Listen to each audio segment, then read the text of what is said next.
Pada malam pertama pernikahan kami, suamiku meninggalkanku untuk menemui selingkuhannya. Keesokan harinya, ibu mertuaku berteriak padaku, "Kau gagal memuaskannya, jadi sekarang tanggung saja sendiri." Namun, wajahnya menjadi pucat pasi ketika ia tahu apa yang telah kulakukan pada putra kesayangannya. Orang bilang malam pertama pernikahan adalah saat yang magis. Bagi Dian Lestari, malam itu adalah saat terakhir ia mempercayai cinta. Dian berusia 27 tahun, dengan senyum yang seolah tak terkalahkan oleh apapun. Kebaikan hatinya tulus, mengalir alami tanpa perlu dibuat-buat untuk menyenangkan orang lain. Ia bekerja sebagai guru di sebuah sanggar belajar komunitas, memimpikan sebuah keluarga, rumah yang sederhana, aroma kue buatannya sendiri, dan hari Minggu yang tenang menonton film di sofa. Ia tidak mendambakan kemewahan, ia hanya menginginkan cinta, dan ia percaya telah menemukannya pada Banyu Wibowo. Di permukaan, Banyu adalah pria idaman setiap wanita. Berpakaian necis, suaranya mantap, tatapannya dalam, berpendidikan, dan santun.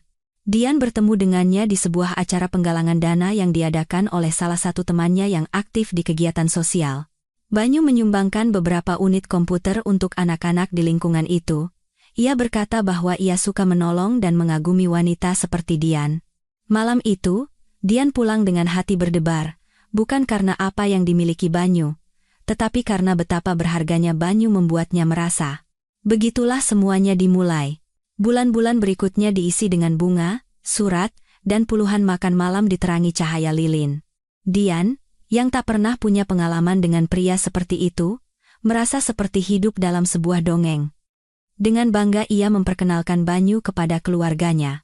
Banyu berhasil memikat semua orang, bahkan Tante Diah, yang selalu menemukan kekurangan pada pacar-pacar keponakannya. Banyu membuatnya tertawa. 8 bulan kemudian, di tengah piknik di sebuah taman yang rindang, Banyu berlutut dan melamarnya. Dian gemetar, bukan karena takut, tetapi karena haru. Dengan mata berkaca-kaca, ia berkata, "Ya." Pernikahan mereka kecil namun elegan. Banyu bersikeras menanggung semua biayanya.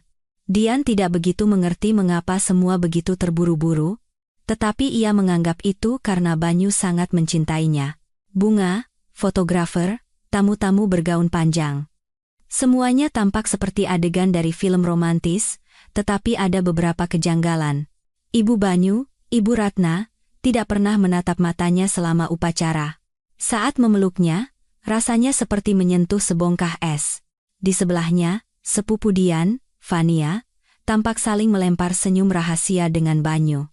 Mereka berpelukan lebih lama dari yang seharusnya.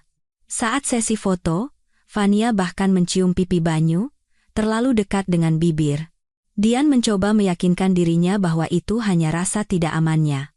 Ia tidak punya tubuh yang sempurna, pesona glamor seperti Fania, atau sepatu hak tinggi yang dipakai wanita-wanita lain di keluarga Banyu. Tapi Banyu selalu berkata ia menyukai Dian yang apa adanya, bahwa itulah yang membuatnya istimewa. Resepsi berlangsung panjang dan penuh dengan pidato. Banyu tampak bahagia, Dian juga. Tetapi sesuatu di dalam hatinya mulai terasa retak ketika ia melihat Banyu beberapa kali memeriksa ponselnya. "Ada apa?" bisiknya sambil memegang lengan Banyu. "Oh, tidak apa-apa. Sayang, hanya urusan pekerjaan. Tapi malam ini milikmu, jadi jangan khawatirkan apapun, aku sepertinya harus keluar sebentar. Ada masalah mendesak dengan pemasok dari Singapura, aku akan segera kembali. Berbaringlah. Buat dirimu nyaman. Ambil apapun yang kau mau dari minibar." Dian tidak mengerti. Tetapi ia hanya tersenyum dan tidak berkata apa-apa. Banyu pergi, dan Dian menunggu. Menit-menit berlalu, lalu 1 jam, 2 jam. Pukul 5 pagi, ia melihat jam dan merasakan tubuhnya membeku. Ia mengirim pesan, meneleponnya. Tak ada jawaban. Ia membuka tirai, berharap melihat Banyu berjalan melintasi tempat parkir. Kosong.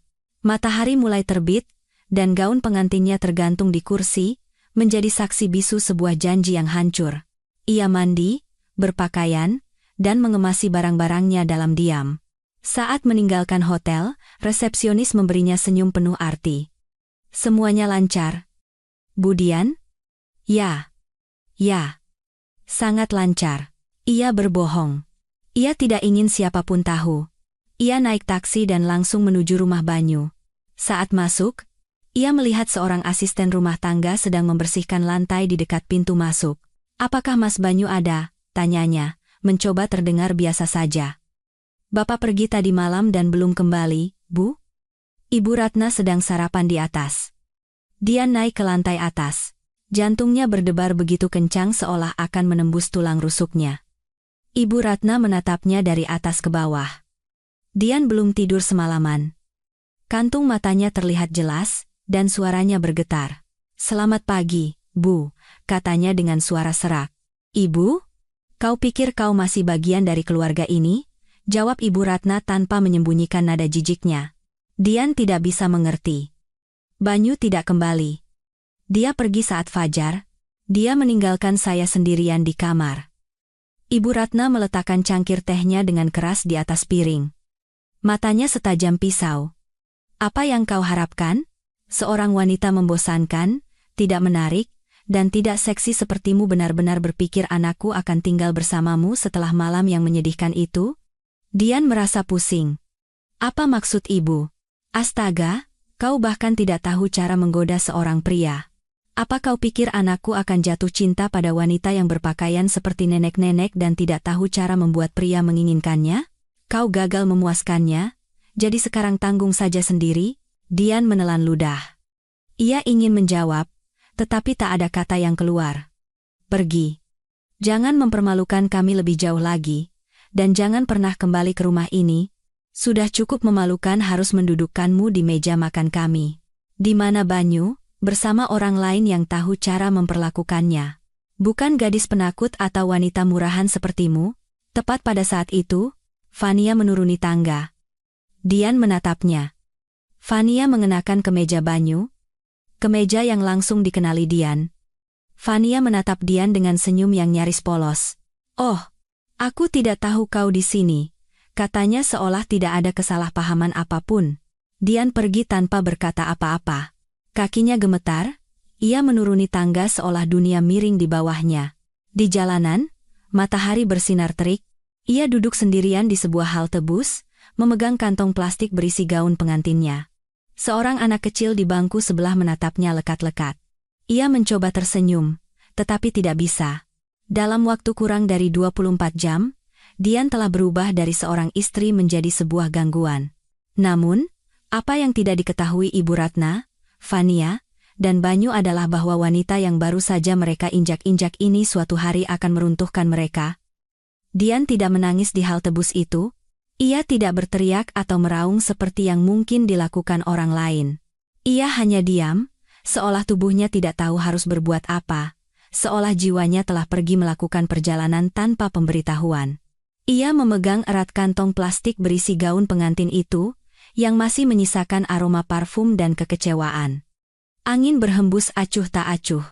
Tak ada yang berhenti, tak ada yang bertanya. Ia naik bus dengan beberapa koin receh terakhirnya. Sopir bus meliriknya sekilas, dan Dian membuang muka. Ia turun 2 halte sebelum tujuannya. Ia tidak ingin keluarganya melihatnya seperti ini. Ibunya telah meninggal 5 tahun lalu. Ayahnya selalu absen. Ada seorang bibi jauh yang tinggal di pinggiran kota, tetapi ia bahkan tidak tahu apakah bibinya masih hidup. Ia memutuskan pergi ke rumah Rina, teman masa kecilnya yang sudah lama tak ia hubungi. Rina tinggal sendiri. Dian menekan bel dengan sekuat tenaga, berharap ada kehidupan di dalam rumah itu. Rina membuka pintu dengan wajah bingung, tetapi saat melihat mata kosong Dian dan kantong putih di tangannya, ia tidak bertanya apa-apa. Ia hanya memeluknya. "Ada apa?" bisik Rina. Dian tidak menjawab, ia hanya luruh. Untuk pertama kalinya sejak malam sebelumnya, tubuhnya bereaksi. Ia meringkuk dan menangis tersedu-sedu, seolah jiwanya keluar melalui tenggorokannya. Rina tidak mendesak. Ia membawanya masuk, membuatkannya teh, meminjamkannya pakaian, dan memberikan tempat tidurnya. Butuh 3 hari bagi Dian untuk menceritakan segalanya, dan ketika ia selesai, Rina terdiam. Ia tidak tahu harus berkata apa. Cerita itu terdengar seperti dari film, penuh pengkhianatan dan kekejaman, tetapi itu bukan fiksi. Itu adalah kenyataan Dian. Pria itu, kata Rina dengan amarah tertahan. Pria itu tidak bisa dimaafkan. Apalagi sepupumu itu. Dian tidak menatapnya. Ia duduk di dekat jendela, memeluk bantal. Dia menghapusku. Banyu memblokir nomorku, media sosialku, bahkan emailku, seolah-olah aku tidak pernah ada. Rina mendekat dan memegang tangannya. Kau akan melewati ini, aku janji. Tapi kejatuhan itu baru saja dimulai. Dian mencoba meminta bantuan beberapa kenalan. Tak ada yang mau terlibat. Semua orang, entah bagaimana, terhubung dengan keluarga Banyu. Mereka takut akan pembalasan atau skandal. Dunianya, meskipun kecil, dengan cepat menutupinya. Ia tidak bisa tinggal di rumah Rina selamanya. Rina adalah seorang perawat dan nyaris tidak bisa memenuhi kebutuhan hidupnya dengan bekerja 2 shift. Dian tidak ingin menjadi beban. Ia mulai mencari pekerjaan. Ia mengirimkan lamaran ke toko-toko, kafe, penitipan anak, tak ada yang menghubunginya. 2 minggu kemudian, saat berjalan tanpa tujuan, Dian melihat secari kertas ditempel dengan selotip di jendela. Dibutuhkan petugas kebersihan, shift malam, bayaran harian. Kertas itu ada di pintu masuk sebuah losmen di pinggir jalan. Itu bukan tempat yang Dian bayangkan untuk membangun kembali dirinya, tetapi saat itu, ia hanya punya kebutuhan. Ia masuk. Manajer itu menatapnya dari atas ke bawah. Ia tidak berkomentar tentang pakaiannya yang bersih atau wajahnya yang tampak baik. Ia hanya memberinya sapu, kain pel, dan ember. Punya pengalaman? Saya cepat belajar. Mulai malam ini, tamu di kamar nomor 6 sudah pergi. Kamarnya akan berantakan, pakai sarung tangan. Dian menggigit bibirnya dan mengangguk. Ia tidak siap, tetapi siapa yang siap ketika segalanya direnggut darimu? Beberapa malam pertama adalah pukulan telak bagi harga dirinya. Ia membersihkan pakaian dalam orang lain, spray bernoda, dan botol-botol kosong. Ia mendengar erangan, pertengkaran, dan tawa cabul dari balik dinding. Aroma deterjen tidak bisa menghapus perasaan yang ia rasakan. Suatu malam, saat membersihkan kamar nomor 3, ia berhenti di depan cermin. Ia tidak mengenali dirinya sendiri. Rambutnya diikat dengan karet gelang usang, lingkaran hitam di bawah matanya semakin pekat, dan bibirnya pecah-pecah. Tidak ada jejak pengantin yang beberapa hari lalu percaya bahwa hidupnya akan segera dimulai. Saat itulah ia teringat saat pertama kali bertemu Banyu. Ia datang ke sanggar belajar dengan senyum hangat. Ia membungkuk untuk berbicara dengan anak-anak. Ia bilang ia mengagumi dedikasinya. Wanita sepertimu itu seperti emas, katanya, menatap Dian dengan tatapan lembut. Dian mengira Banyu tulus. Hari ini, ia tahu emas yang diminati Banyu bukanlah yang ada di dalam jiwanya. Beberapa minggu berlalu. Dian menerima gajinya dalam bentuk tunai setiap malam dan menyimpannya di sebuah kotak tua yang diberikan Rina. Ia hanya membelanjakan sedikit untuk makanan. Sisanya ia tabung, bukan karena ia punya rencana, tetapi karena ia ingin merasa setidaknya ada sesuatu yang berada di bawah kendalinya. Suatu sore, setelah selesai bekerja, Dian berpapasan dengan Vania. Vania berdandan seolah baru saja keluar dari majalah. Sepatu hak tinggi merah, gaun ketat, tas bermerek. Dian mengenalinya dari kejauhan. Vania juga melihatnya, dan alih-alih berbelok, ia berjalan lurus ke arah Dian. Ya ampun, kau masih hidup. Keajaiban?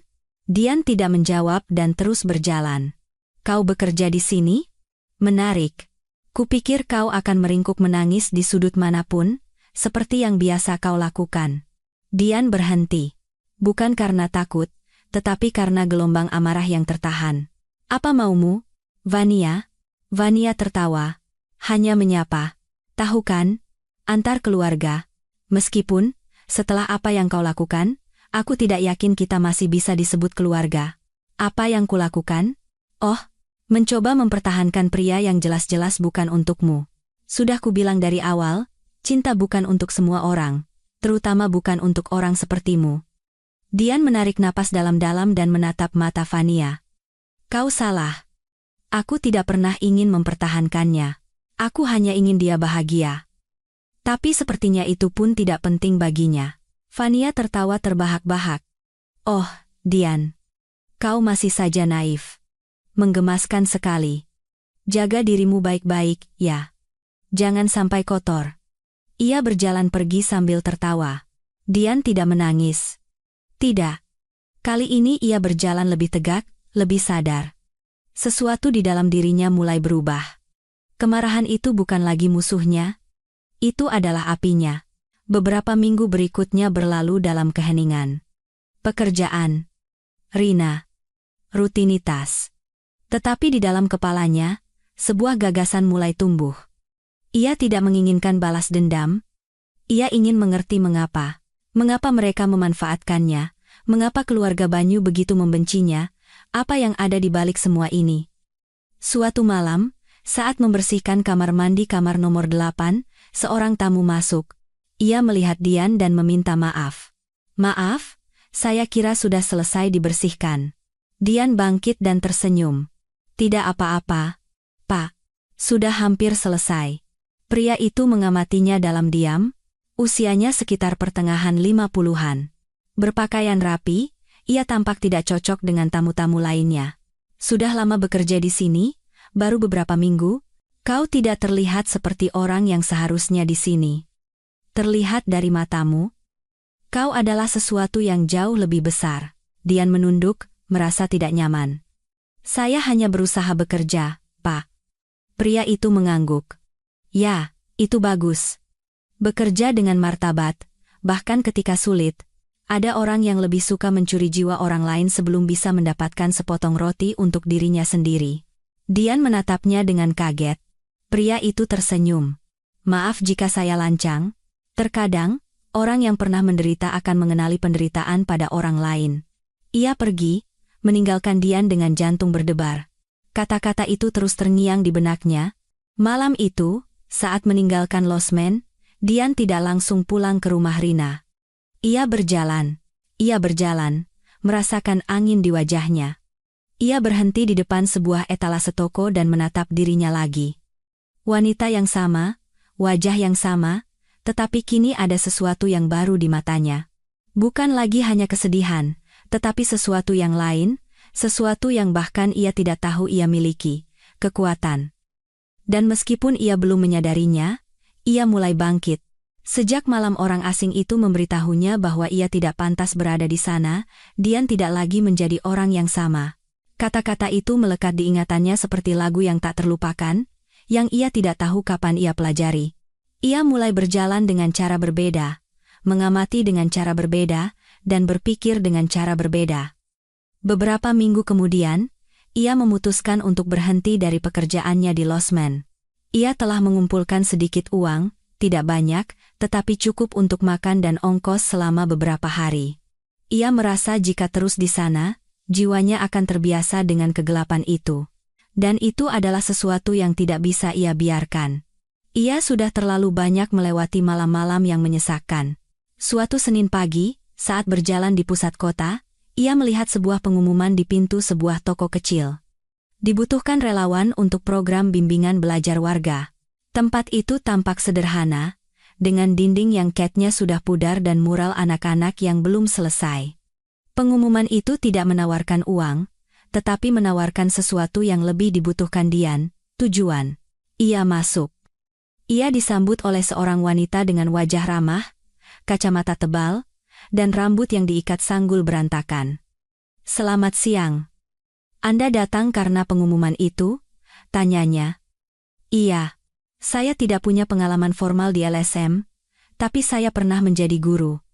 Saya bisa membantu dengan kelas atau apapun yang dibutuhkan. Wanita itu menatapnya dengan saksama, matanya seolah melihat lebih dari sekadar kata-kata. Kurasa berada di sini akan baik untukmu. Aku bisa merasakan dari suaramu bahwa kau butuh awal yang baru. Untuk pertama kalinya setelah sekian lama, Dian tersenyum tulus. Ia diberi tanggung jawab atas sekelompok anak-anak yang membutuhkan bimbingan membaca dan menulis. Anak-anak itu sulit, banyak dari mereka tidak punya orang tua, atau ibu mereka bekerja sepanjang hari di pabrik. Ia membenamkan dirinya dalam dunia itu dengan sepenuh hati. Menggambar, membaca buku, bernyanyi. Dan Dian mulai mengingat siapa dirinya sebelum bencana itu. Perlahan, ia mendapatkan kembali bagian dari dirinya yang ia kira telah hancur. Di sanggar itulah ia bertemu Pak Hardiman. Beliau adalah seorang pria tua, pendiam, langkahnya lambat, tetapi matanya hidup. Beliau selalu duduk di sudut, membaca buku-buku hukum yang tebal dan meminum teh melati. Tidak ada yang tahu banyak tentangnya. Ada yang bilang beliau mantan hakim, ada yang bilang hanya seorang pensiunan eksentrik yang membantu karena ingin menebus sesuatu.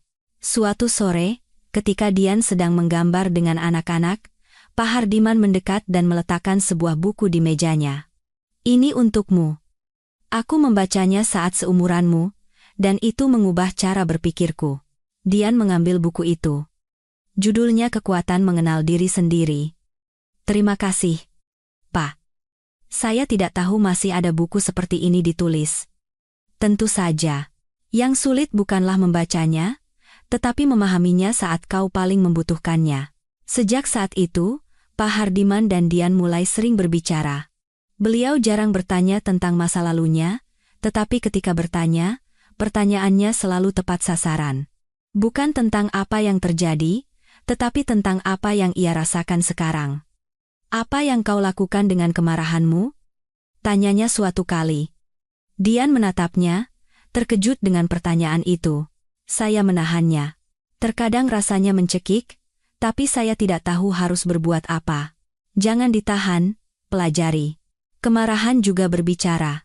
Ia memberitahumu di mana letak kebenaran. Beliau mulai meminjamkannya buku. Sejarah, hukum dasar, psikologi emosional. Dian melahap semuanya. Awalnya untuk mengalihkan perhatian, tetapi kemudian karena kehausan yang tulus untuk mengerti. Untuk pertama kalinya, ia merasa sedang membangun sesuatu di dalam dirinya yang tidak bergantung pada orang lain, dan setelah semua pengabaian itu, ini adalah kemewahan baru. Sementara dunianya diam-diam pulih, dunia Banyu terus berjalan seolah tak terjadi apa-apa. Dian mengetahuinya secara kebetulan, saat melihat majalah yang terlupakan di ruang tunggu sebuah klinik. Sampulnya menghantam dadanya. Pengusaha yang mengubah bangsa, Banyu Wibowo, Fania, pasangan yang merevolusi sektor filantropi. Dian merasa pusing. Ia menarik napas dalam-dalam dan membuka halaman. Mereka berpose di depan mural yang megah, dikelilingi anak-anak, tersenyum seolah mereka adalah teladan filantropi modern. Artikel itu membahas tentang yayasan yang mereka dirikan, Yayasan Cakrawala Masa Depan, yang didanai melalui modal swasta, donasi, dan dukungan perusahaan untuk memajukan pendidikan di pedesaan. Angkanya fantastis, dan dampaknya bahkan lebih besar. Tapi yang membuat jantung Dian berhenti berdetak adalah gambar pendukung. Banyu menerima penghargaan di sebuah acara resmi. Ia mengenakan setelan hitam dengan dasi abu-abu, dan di tangan kanannya ada sebuah cincin emas dengan batu giok hijau yang sangat Dian kenali. Cincin itu bukan miliknya, itu milik kakeknya. Satu-satunya benda yang hilang saat ibunya meninggal. Cincin yang selalu diceritakan memiliki nilai sentimental yang luar biasa. Kakeknya, seperti yang diceritakan ibunya, adalah pria tertutup dengan sejarah yang penuh misteri. Tak ada yang tahu banyak tentangnya selain bahwa ia menghilang ketika ibunya berusia 5 tahun. Ia pergi suatu malam dan tidak pernah kembali. Tanpa pemakaman, tanpa warisan, tanpa jejak. Dian menatap gambar itu. Tangannya gemetar. Masa lalu yang telah ia kubur mulai bergerak, seperti hewan yang terbangun setelah tidur bertahun-tahun. Ia membawa majalah itu. Ia memasukkannya ke dalam tasnya, seolah menyembunyikan bukti dari sesuatu yang belum bisa ia jelaskan. Malam itu, ia mencari Pak Hardiman. Mereka duduk di halaman sanggar yang diterangi lampu redup, suara jangkrik memecah keheningan dari kejauhan. "Lihat ini, Pak," katanya, menunjukkan gambar itu. Pak Hardiman melihatnya, lalu ia melihat cincin itu. Ekspresinya berubah. "Kau yakin dengan cincin itu?" "Sangat yakin. Itu milik kakek saya. Saya hanya pernah melihatnya sekali. Ibu yang menyimpannya," katanya kakek memberikannya sebelum pergi. Cincin itu hilang saat ibu meninggal. Pria tua itu terdiam selama beberapa detik. Kemudian ia berdiri, berjalan ke tasnya, dan mengeluarkan sebuah amplop tertutup. Tanpa berkata apa-apa, ia meletakkannya di atas meja. Aku tidak ingin menanamkan gagasan aneh di kepalamu, tapi sudah lama ada sesuatu yang terasa tidak beres. Mungkin terdengar aneh, tapi nama keluargamu menarik perhatianku sejak pertama kali aku melihatmu. Rasanya familiar. Aku mencarinya, dan aku menemukan ini. Dian membuka amplop itu dengan tangan gemetar.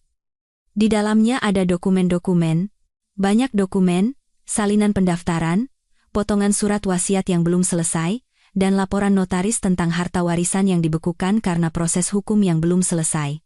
Di semua dokumen itu, nama kakeknya, Raden Suryo Prawiro, muncul, dan di sampingnya, namanya, Dian Lestari.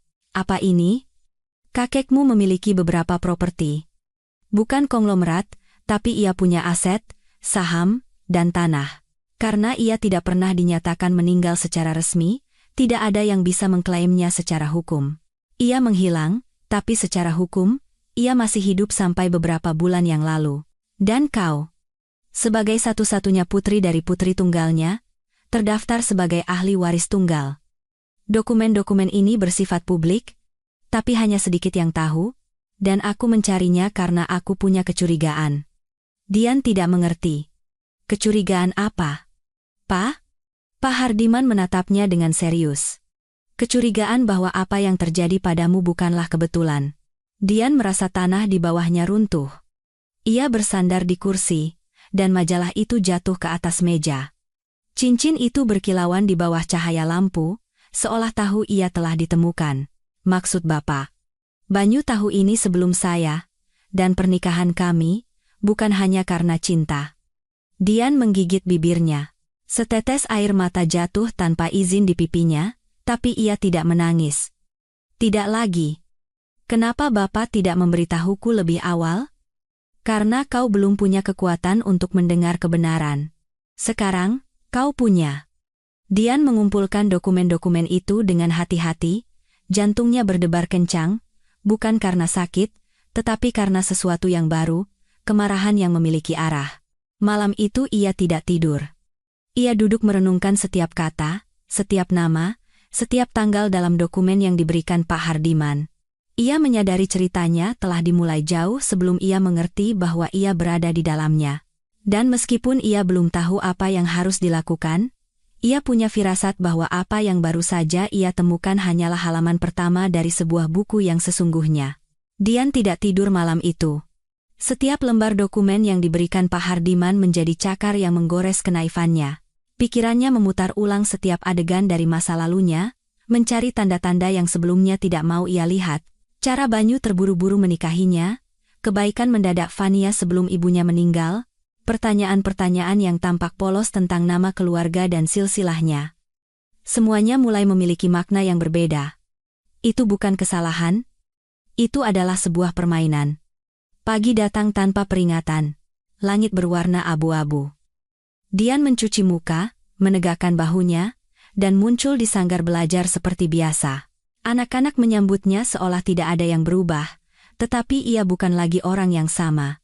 Keheningan malam sebelumnya telah menajamkan jiwanya, dan sesuatu di dalam dirinya mulai menyala. Sore itu, saat sedang merapikan buku, Pak Hardiman mendekat dengan secangkir teh seperti biasa. "Kau sudah membacanya, bukan?" tanyanya dengan suara lembut. Dian mengangguk tanpa mengangkat pandangannya. "Kenapa Bapak tidak memberitahuku sebelumnya? Karena kau harus menemukannya sendiri. Jika aku yang memberitahumu, kau akan menolaknya. Hatimu terlalu terluka, dan ketika kau berdarah di dalam, semua yang masuk akan terkontaminasi." Dian menutup buku di tangannya. "Apalagi yang Bapak tahu tentang kakek saya?" Pak Hardiman duduk di sebelahnya, menatap keluar jendela selama beberapa saat sebelum menjawab. "Aku bertemu kakekmu di pengadilan. Dia orang yang pendiam tapi sangat jeli. Tidak banyak bicara, tapi sangat banyak mendengar. Ketika dia menghilang, semua orang mengira dia kabur karena utang atau penyakit parah. Tapi ada beberapa dari kami yang berpikir ada hal lain. Lalu, bagaimana dengan uangnya? Dia menyebarkannya di rekening-rekening yang sulit diakses. Secara hukum, dia meninggalkan segalanya untuk putri tunggalnya, ibumu, tapi karena tidak pernah ada jenazah atau surat kematian, asetnya berada dalam limbo hukum. Ibumu tidak pernah mengklaim apapun? Mungkin dia tidak tahu, atau tidak mau. Dan ketika dia meninggal, kau menjadi ahli waris langsung, tapi tidak ada yang pernah memberitahumu secara resmi. Dian menatapnya tanpa kata. Pria yang tampak seperti pensiunan yang suka membaca buku ini adalah penjaga kebenaran yang mengubah segalanya. Bapak pikir Banyu tahu sebelum saya? Pak Hardiman mengangguk. Aku hampir yakin dia tahu. Dan dia mengetahuinya berkat orang dalam. Seseorang yang tahu ceritamu dengan baik, Dian mengatupkan giginya. Bayangan Fania muncul di benaknya seperti hantu. Selalu begitu dekat, selalu begitu ingin tahu tentang cerita ibunya, saat-saat ketika Fania bercanda bertanya apakah ia akan mendapatkan warisan suatu hari nanti. Semuanya mulai terbentuk, saya harus memastikannya. Saya harus tahu sejauh mana mereka melangkah. Apakah ada cara untuk mendapatkan kembali akta nikah saya? Dian ragu. Lalu ia teringat Lola, seorang teman lama yang bekerja di kantor catatan sipil. Mereka sudah bertahun-tahun tidak berkomunikasi, tetapi mungkin Lola bisa membantunya. Malam itu, ia mengirim pesan singkat. Keesokan harinya, Lola membalas, "Telepon aku." Dian menelepon dengan jari-jari berkeringat. "Dian? Astaga, ini kejutan." "Ya, Lola, aku butuh bantuan. Ini sedikit sensitif. Katakan saja, bisakah kau mendapatkan salinan akta nikahku dengan Banyu Wibowo? Hening di seberang sana. Kupikir kau sudah putus dengannya. Aku hanya ingin memastikannya." Lola setuju dengan hati-hati. Ia berjanji akan menyiapkan sesuatu dalam beberapa hari. Dian berterima kasih dengan suara serak. Setelah menutup telepon, ia duduk dalam kegelapan, bertanya-tanya berapa banyak lagi kebenaran yang menunggu untuk ditemukan. 3 hari kemudian, Lola menemuinya di sebuah kafe. Ia tampak gugup. Di tangannya ada sebuah amplop kokelat. Ketika ia meletakkannya di atas meja, tatapannya serius.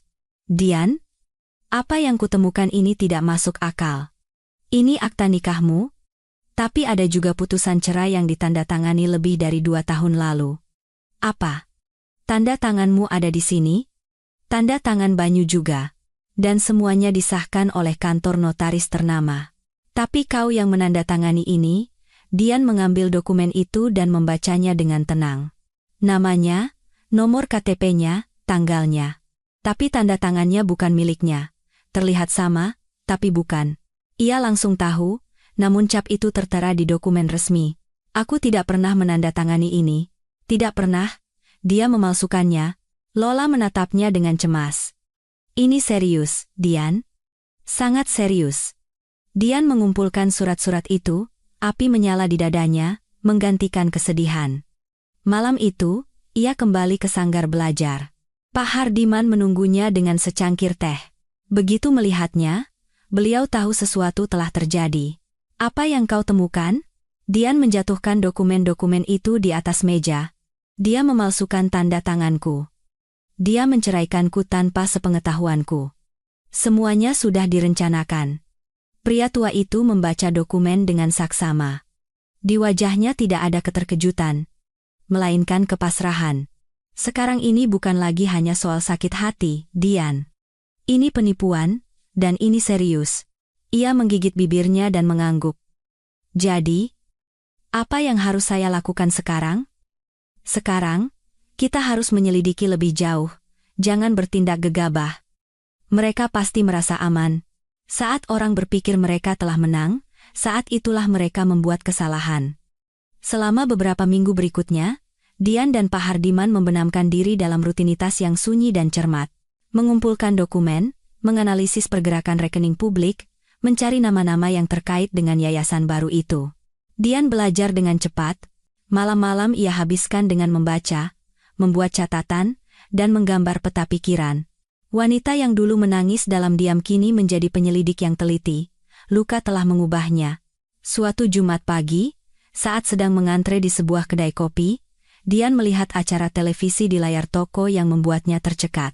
Banyu dan Fania, berpakaian glamor, berjalan di karpet merah pada peluncuran kampanye amal. Pembawa acara berbicara dengan antusias, Yayasan Cakrawala masa depan berhasil mengumpulkan lebih dari 10 miliar rupiah untuk pendidikan pedesaan. Direktur Fania dan salah satu pendiri Banyu Wibowo telah memantapkan diri sebagai tokoh terkemuka di bidang filantropi. Dian mendekati layar. Di gambar itu, di belakang podium, ada spanduk dengan logo yayasan, dan tepat di bawahnya, dalam huruf kecil, ada kalimat yang membuatnya gemetar. Sebuah proyek yang didukung oleh warisan Raden Suryo Prawiro. Nama keluarganya. 2 nama keluarganya. Ia merasa jiwanya ditarik keluar dari tubuhnya. Mereka menggunakan silsilahnya. Mereka tidak hanya mencuri cintanya, tetapi juga namanya, sejarahnya. Mereka menjadikannya tameng untuk membersihkan citra mereka. Ia merasa dilecehkan, dilanggar. Ia menarik napas dalam-dalam, mengeluarkan ponselnya, dan memotret layar itu. Kemudian, di sanggar, ia menunjukkan foto itu pada Pak Hardiman. Mereka menggunakan nama saya, Pak. Secara terang-terangan, pria tua itu menatapnya dengan tenang. Lalu ia mencari sebuah file digital dari foldernya. Ia membukanya. Itu adalah dokumen warisan resmi. Dan di sana, seperti bilah pisau yang tajam, ada buktinya. Dian Lestari, ahli waris langsung. Dan tepat di bawahnya, nama lain. Banyu Wibowo, suami sah saat ini, berhak atas 50% aset. Dian menjatuhkan dokumen itu di atas meja.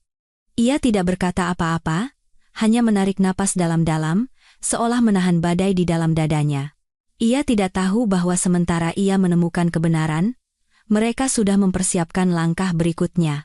Karena ketika cinta menjadi strategi, jiwa menjadi rampasan perang, dan Dian akan memasuki perang paling berbahaya dalam hidupnya. Hari-hari setelah kebenaran dokumen itu terungkap berlalu dalam keheningan yang pekat. Dian bangun setiap pagi dengan perasaan aneh, seolah udara telah berubah. Bukan lagi hanya kesedihan atau kemarahan, tetapi energi yang tertahan, awal dari sebuah perubahan yang bahkan ia sendiri belum bisa menamainya. Rutinitasnya di sanggar belajar terus berjalan, mengajar anak-anak, merapikan kelas, tersenyum pada para ibu yang menitipkan anak-anak mereka. Tetapi ketika malam tiba dan semua orang sudah pulang, ia akan tinggal bersama Pak Hardiman, menelaah lebih banyak dokumen, menganalisis nama, tanggal, dan tanda tangan. Malam itu, di bawah cahaya lampu redup di atas meja tua sanggar, Pak Hardiman menyerahkan folder lain. Folder yang lebih tipis, lebih rapuh. Inilah yang kau tunggu, katanya lugas. Itu adalah dokumen asli dari warisan itu. Dian menelan ludah, jarinya menelusuri tepian folder sebelum membukanya.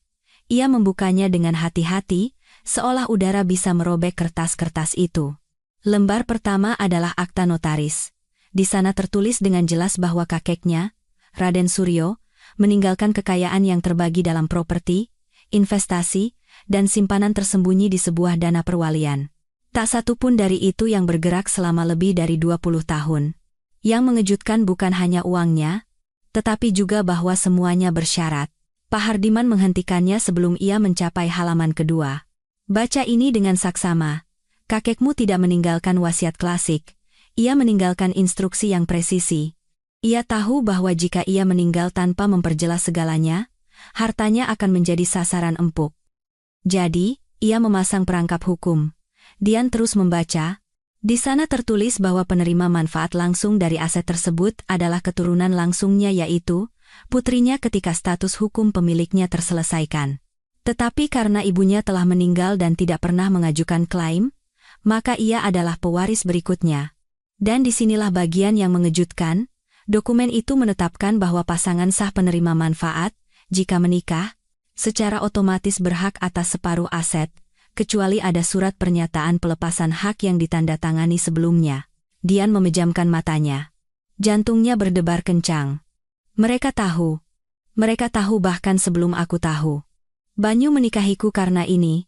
Pak Hardiman mengangguk. Dan begitu mereka melihat warisan itu akan aktif, mereka menyingkirkanmu secara hukum. Dian merasakan vertigo yang aneh, seolah hidupnya terbelah menjadi dua, sebelum mengetahui ini, dan sekarang. Siapa lagi yang tahu? Itulah bagian yang paling sensitif, jawab Pak Hardiman. Aku harus memastikannya sebelum memberitahumu. Aku berhati-hati. Aku memeriksa akta notaris, transfer, nama pengacara yang terlibat, dan aku menemukan sesuatu. Fania bukan hanya kaki tangan, dia adalah wali hukum bersama dalam dana perwalian yang didirikan Banyu seminggu setelah dia memalsukan surat cerai kalian. Dian tidak bergerak. Ia tidak butuh bukti lagi. Sepupunya, darah dagingnya, saudara masa kecilnya, telah menandatangani vonisnya. Tanda tangannya ada di sini. Dia berpura-pura menjadi perwakilan hukummu. Tampaknya dia menandatangani surat kuasa palsu. Dia mencuri identitasmu. Dian menarik napas dalam-dalam. Ia menutup folder itu. Tangannya gemetar, tapi bukan karena takut. Itu adalah getaran internal, tanda bahwa sesuatu di dalam dirinya telah pecah dan tidak akan pernah sama lagi. Berapa banyak uang yang dipertaruhkan? Aku tidak bisa memberikan angka pasti, tapi antara properti yang masih berlaku dan bunga yang terkumpul di beberapa dana perwalian, jumlahnya lebih dari 30 miliar rupiah. Dan itu belum termasuk kenaikan nilai tanah pedesaan. Dian terdiam. Selama bertahun-tahun ia hidup dengan sangat minim. Ia makan berkat Rina, tidur di sofa pinjaman. Sementara mereka berpose di majalah dengan namanya, darahnya, dan warisannya, ia membersihkan toilet losmen untuk bertahan hidup. Apa yang akan terjadi jika saya melaporkan mereka? Kau harus, tapi kau harus pintar. Jika kau menghadapi mereka tanpa bukti yang tak terbantahkan, mereka akan mengubur semuanya. Mereka tidak hanya punya pengacara, tapi juga kekuasaan, koneksi, dan pengaruh. Dian berdiri. Ia mondar-mandir. Jadi, apa yang harus saya lakukan? Menunggu? Pak Hardiman tersenyum tipis. Tidak. Sekarang kita akan membuat mereka menikah. Tapi bukan dengan kemarahan, melainkan dengan kebijaksanaan. Hari-hari berlalu, dan Dian terus menyelidiki. Mengunjungi kantor notaris, meminta salinan yang disahkan, berbicara dengan para pejabat, banyak dari mereka menatapnya dengan kasihan atau tidak percaya saat mendengar ceritanya. Beberapa, saat melihat nama Banyu dan Fania, menjadi menghindar, mencari-cari alasan, yang lain berpura-pura tidak tahu apa-apa. Semuanya bergerak dalam bayang-bayang. Suatu malam, Rina, yang masih menampungnya, pulang dengan wajah serius. Kau harus lihat ini, katanya sambil meletakkan ponselnya di atas meja. Itu adalah video dari sebuah saluran berita. Pembawa acara mengumumkan acara gala yang diselenggarakan oleh Yayasan Cakrawala Masa Depan. Di latar belakang, Banyu sedang berpidato. Hari ini kita tidak hanya merayakan 1 dekade pelayanan, tetapi juga warisan yang menjadi asal-muasal misi ini. Warisan kerja keras, cinta pada masyarakat, dan visi untuk masa depan. Warisan yang menyandang nama Raden Suryo Prawiro. Dian mengepalkan tangannya. Banyu mengatakannya.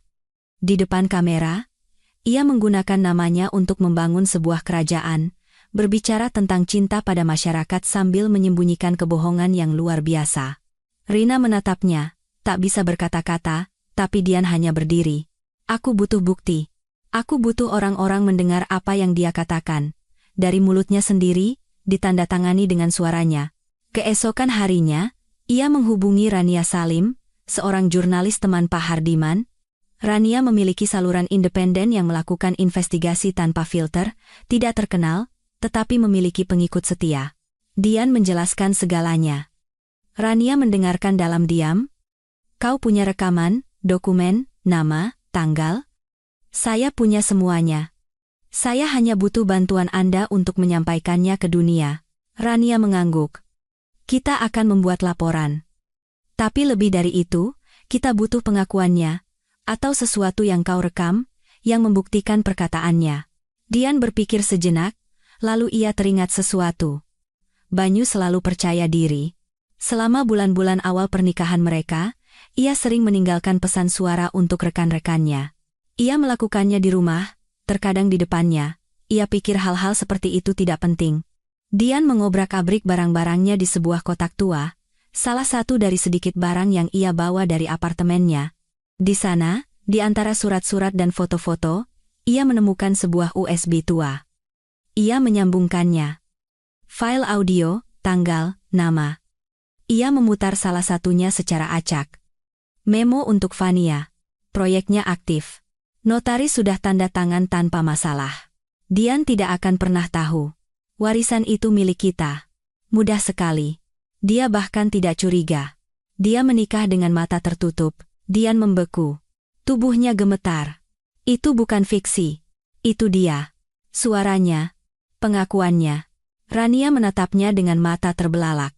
Dengan ini, kita bisa menghancurkan mereka. Dian tidak berkata apa-apa. Air mata mengalir di pipinya, tapi bukan air mata kesedihan. Itu adalah air mata keadilan. Ini tidak akan berakhir di sini, katanya dengan suara tegas. Dan itu tidak akan berakhir di sana, karena yang dicuri Banyu bukan hanya uang. Ia mencuri haknya untuk percaya, haknya untuk dicintai, dan haknya atas masa lalunya. Tapi kini, Dian sedang menuju masa depannya. Tak ada lagi ruang untuk rasa sakit atau keraguan. Tangisan telah mengeringkan apa yang pernah murni. Kini, yang tersisa adalah wanita lain. Wanita yang tidak lagi takut jatuh, karena ia telah belajar bagaimana bangkit dengan tangan yang penuh dengan kebenaran. Pak Hardiman berkata dengan lugas, sudah waktunya untuk bergerak. Mereka memiliki cukup bukti untuk memulai gugatan pidana atas pemalsuan dokumen, pencurian identitas, dan penipuan aset. Ada rekaman suara, dokumen asli yang dibandingkan dengan salinan palsu, tanggal-tanggal, dan riwayat transaksi keuangan. Bahkan citra publik Banyu dan Fania bisa berbalik menyerang mereka, karena mereka telah membangun segalanya dengan menggunakan nama Dian tanpa izin atau dasar hukum. Setiap malam mereka berkumpul di sanggar belajar. Di atas meja tua, tumpukan folder dokumen tampak seperti kastil kertas, tetapi isinya lebih kuat dari batu bata manapun. Rina setuju untuk menjadi saksi, dan jurnalis Rania Salim sedang mempersiapkan laporan terpenting dalam kariernya. Sementara itu, Dian mempersiapkan jiwanya untuk apa yang akan datang. Hukum berjalan lambat, tetapi kebenaran tidak. Di salah satu malam yang panjang itu, Pak Hardiman menatapnya dalam diam dan mengucapkan kata-kata yang terpatri di hatinya. Dalam kehidupan setiap orang yang dikhianati, ada saat di mana kau harus memilih, menangisi apa yang telah hilang, atau berjuang untuk apa yang masih menjadi milikmu. Dian sudah membuat pilihannya. Melalui Rania, ia menghubungi sebuah lembaga bantuan hukum yang membela korban penipuan aset. Mereka meninjau kasusnya dan, tanpa ragu, menawarkan bantuan hukum dan liputan media. Semuanya sedang berjalan. Tinggal menunggu serangan terakhir. Tetapi dalam prosesnya, sesuatu yang tak terduga terjadi. Suatu hari, Rina datang ke sanggar dengan wajah cemas. Aku bertemu Shinta, asisten rumah tangga lama di rumah Banyu. Dia menceritakan sesuatu yang mungkin tidak ingin kau dengar. Dian berhenti dari apa yang sedang dilakukannya. Apa? Ibu Ratna, ibunya Banyu, sakit, sangat parah, masalah neurologis. Dia tinggal sendirian, ditinggalkan. Dian merasakan sakit yang getir di perutnya. Wanita yang telah menghinanya, yang mengusirnya tanpa ampun, yang menyebutnya tidak kompeten karena tidak tahu cara menggoda putranya, kini sakit. Sendirian, dan ditinggalkan, dan Banyu belum pernah menjenguknya selama 3 bulan. Fania juga tidak. Sepertinya dia tidak berguna lagi bagi mereka. Selama berjam-jam, Dian tidak berkata apa-apa. Tetapi di penghujung hari, ia pergi ke lemarinya, mengenakan jaket abu-abu, dan keluar tanpa memberitahu kemana ia pergi. Alamatnya tidak berubah. Rumah besar dengan dinding dingin dan taman yang terlantar itu masih sama. Ia menekan bel. Tidak ada jawaban. Ia mendorong pintu, dan pintu itu sedikit terbuka. Ia masuk dengan hati-hati. Ruang tamu itu, semuanya masih sama. Jam besar yang sama, potret yang sama di atas perapian. Tapi udaranya berbau pengap. Ia naik tangga. Dari lantai 2, ia mendengar suara radio tua. Ia membuka pintu sebuah kamar. Di sana, Ibu Ratna duduk di kursi roda, dengan rambut yang tidak dicat, kulit pucat, dan mata kosong. Ia menatap ke angkasa, seperti orang yang tidak mengharapkan apa-apa. Ia nyaris tidak bergerak saat melihat Dian masuk. Dian mendekat dengan langkah mantap, berdiri di depannya, dan menatapnya tanpa dendam. Hanya dengan kebenaran. Anda ingat saya, kan? Wanita itu mengerjap. Ia mengangguk sedikit. Sehari setelah pernikahan, Anda bilang saya tidak bisa memuaskan putra Anda. Bahwa saya wanita tanpa pesona, tanpa selera, terlalu membosankan sehingga mengecewakannya. Ibu Ratna menelan ludah, mencoba berbicara, tetapi kata-katanya hanya keluar sebagai bisikan. Dan sekarang, lanjut Dian tanpa mengubah nada suaranya, Anda juga tidak berguna baginya. Wanita itu memejamkan matanya. Setetes air mata mengalir di pipinya. Anda salah menilai saya. Anda meremehkan saya. Saya hampir hancur. Tapi bukan karena kata-kata Anda. Itu karena keheningan yang Anda, putra Anda, dan keponakan Anda ciptakan untuk mengubur saya hidup-hidup. Tapi mereka tidak tahu bahwa saya tidak sendirian. Wanita itu terisak pelan, sakit rasanya ditinggalkan, kan? Sakit rasanya dimanfaatkan dan diabaikan. Sekarang Anda mengerti? Dan meskipun saya tidak senang dengan kondisi Anda, saya tidak akan berpura-pura bersimpati, karena Anda mengajari saya sesuatu yang berharga. Anda mengajari saya menjadi apa yang tidak pernah saya inginkan. Dian berbalik. Sebelum keluar, ia berhenti di ambang pintu. Aku tidak membencimu, tapi jangan meminta belas kasihan. Aku sudah membayar hargaku. Sekarang giliran kalian. Ia meninggalkan rumah itu tanpa menoleh ke belakang.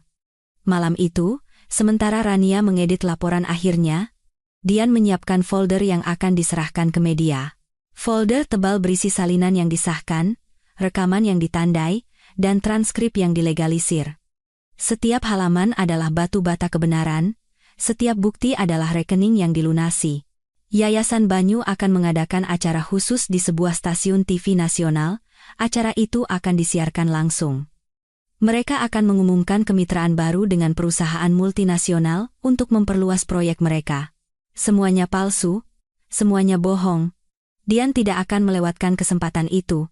Tim Rania berhasil mengatur wawancara paralel untuk merayakan kesuksesan para wanita, sebuah alasan untuk membawanya ke gedung yang sama di mana Banyu akan berada. Semuanya harus dilakukan dengan presisi bedah. Satu kata salah, dan semuanya akan runtuh. Hari itu tiba. Dian mengenakan blus putih sederhana dan celana panjang hitam, rambutnya disisir rapi, dan ia menyematkan bros kupu-kupu kecil milik ibunya. Di dalam tasnya, ada folder itu. Langkahnya mantap, tatapannya tak tertembus. Stasiun TV itu riuh dengan lampu, kabel, dan teknisi yang berlarian. Rania menyambutnya di pintu masuk. Semua sudah siap. Kita akan siaran dalam 15 menit. Dia ada di ruang sebelah. Dian mengangguk. Di ruang tunggu, ia bisa mendengar suaranya. Banyu sedang bercanda dengan pembawa acara. Ia tertawa. Terdengar sama seperti biasanya, tetapi itu tidak lagi menyakitinya. Terdengar hampa, palsu, seperti gema dari seseorang yang tidak pernah ada. Seorang asisten mendekat. Bu Dian, siap masuk ke studio 2? Ia berdiri, mengencangkan tali tasnya, dan berjalan menuju pintu. Dan di sanalah dia. Banyu, dalam setelan biru, dengan senyum terkendali dan segelas sampanye di tangannya. Begitu melihat Dian, ekspresinya berubah sejenak, cukup untuk memastikan bahwa ia tidak mengharapkan kehadirannya. Dian? Kejutan apa ini? Bukan. Katanya sambil menunjukkan foldernya. Ini sudah direncanakan. Tapi jangan khawatir. Kali ini bukan kau yang menulis naskahnya. Banyu mencoba tetap tenang. Apa yang kau lakukan di sini? Sama sepertimu. Datang untuk mengatakan kebenaran. Hanya saja, kebenaranku tidak butuh sorotan lampu atau riasan. Ia melangkah mendekatinya, mencoba tersenyum. Dian, bisakah kita bicara? Kau sudah cukup bicara. Aku punya semuanya. Suaramu, tanda tanganmu, kebohonganmu, warisanku yang kau samarkan sebagai amal. Senyum Banyu runtuh. Apa yang kau inginkan? Ia menatapnya dengan tenang. Oh, keadilan. Dan kau akan menerimanya di depan semua orang. Seperti kau mempermalukanku, sekarang giliranku, tapi aku tidak akan menggunakan balas dendam. Aku akan menggunakan fakta. Pintu studio terbuka. Pembawa acara memanggilnya. Dian menarik napas dalam-dalam. Giliranku. Dan dengan kebenaran di lengannya dan martabat di matanya, ia melangkah masuk ke dalam set. Lampu studio tidak mengintimidasinya. Begitu pula para asisten yang berlalu lalang dengan headphone dan folder, seperti dalam koreografi yang diperhitungkan dengan cermat. Dian berjalan lurus ke sofa yang telah ditentukan untuknya, di seberang banyu, hanya dipisahkan oleh sebuah meja yang secara fisik memisahkan mereka. Sebenarnya, yang memisahkan mereka jauh lebih dalam. Jurang penipuan, keserakahan, dan pengkhianatan. Pembawa acara, seorang wanita muda dengan suara lembut dan senyum profesional, menyapa keduanya dengan keceriaan yang canggung, seolah tidak merasakan ketegangan di sekitarnya.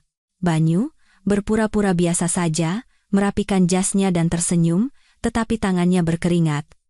Tatapannya menghindari Dian. Ia tahu Dian tidak mungkin ada di sana tanpa alasan yang kuat, dan alasan itu bisa menghancurkannya. Acara dimulai dengan format klasik, musik latar, perkenalan tamu, kilasan gambar-gambar sebelumnya. Penonton di studio bertepuk tangan, tidak menyadari bahwa skandal yang akan melumpuhkan segalanya akan terungkap dalam hitungan detik. Pembawa acara berbicara lebih dulu, malam ini adalah siaran yang sangat istimewa. Kami memiliki 2 tamu yang pernah berbagi cerita, tetapi hari ini datang dengan 2 kebenaran yang sangat berbeda. Ibu Dian Lestari, yang dikenal karena kerja sukarelanya di komunitas pedesaan, dan Bapak Banyu Wibowo, pengusaha dan filantropis terkenal dengan yayasan pendidikannya. Dian mendengarkannya dengan tenang, tidak tegang. Seolah-olah ia sedang mengamati adegan dari luar, adegan yang telah ia tunggu selama bertahun-tahun.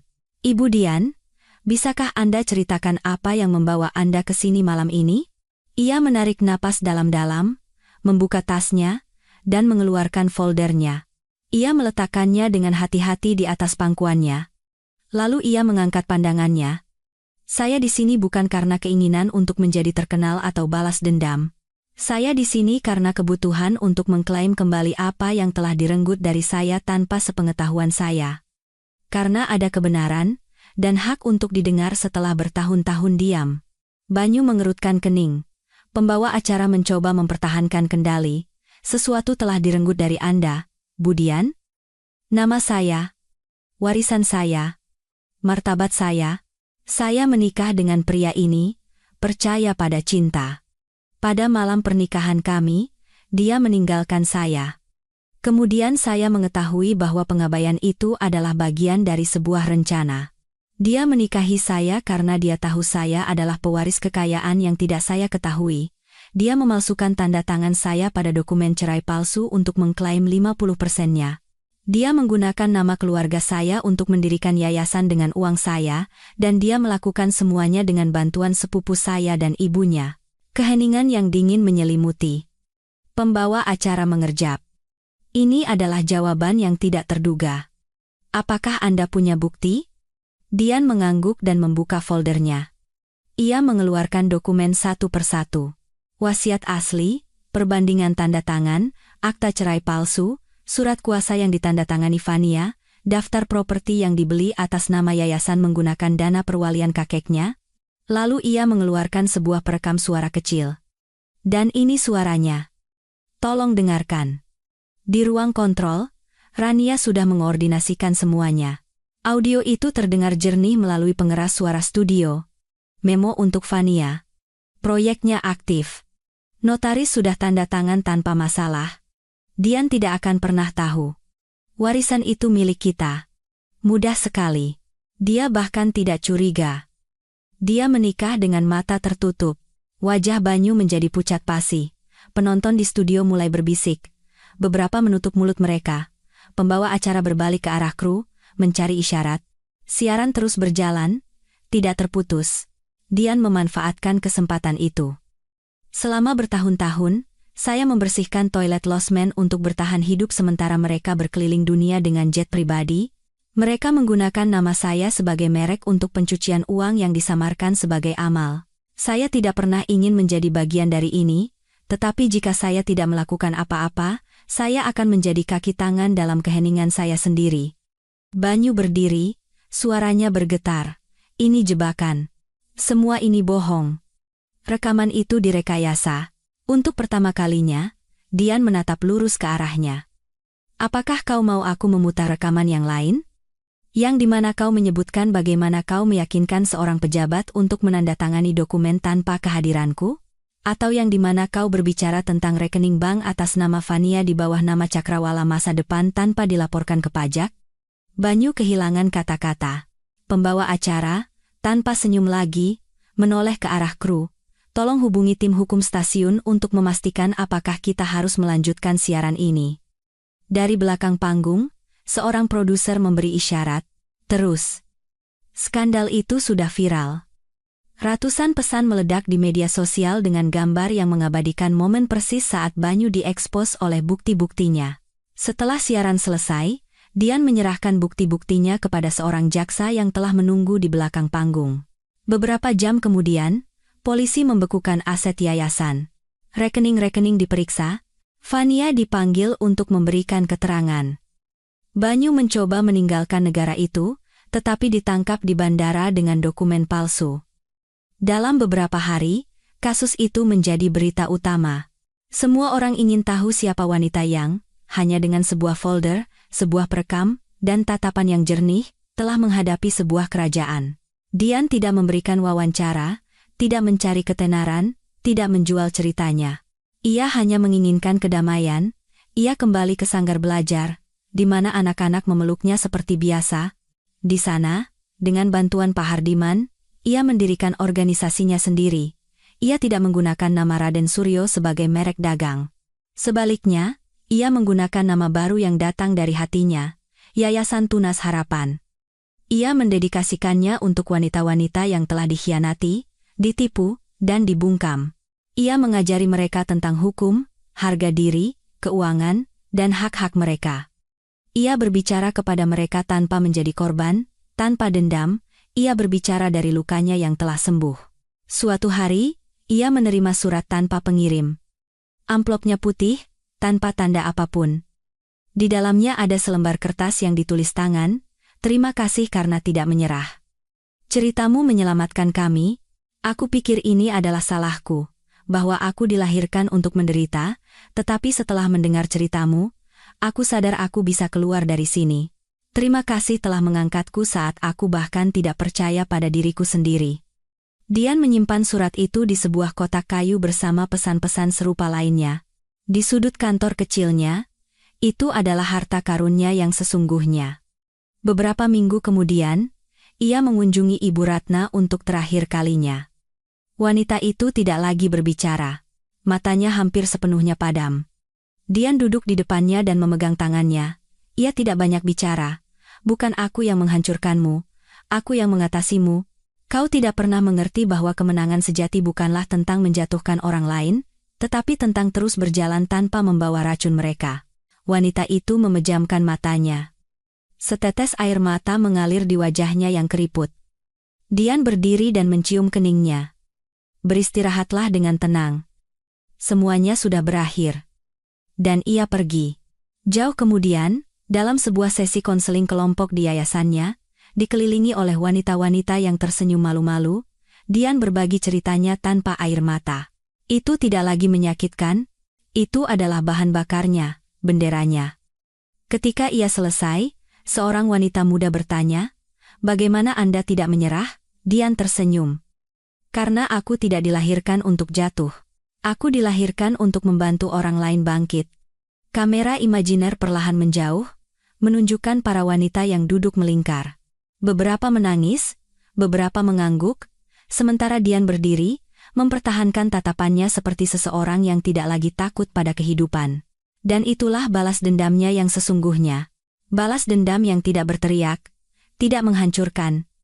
Balas dendam yang hanya menyembuhkan.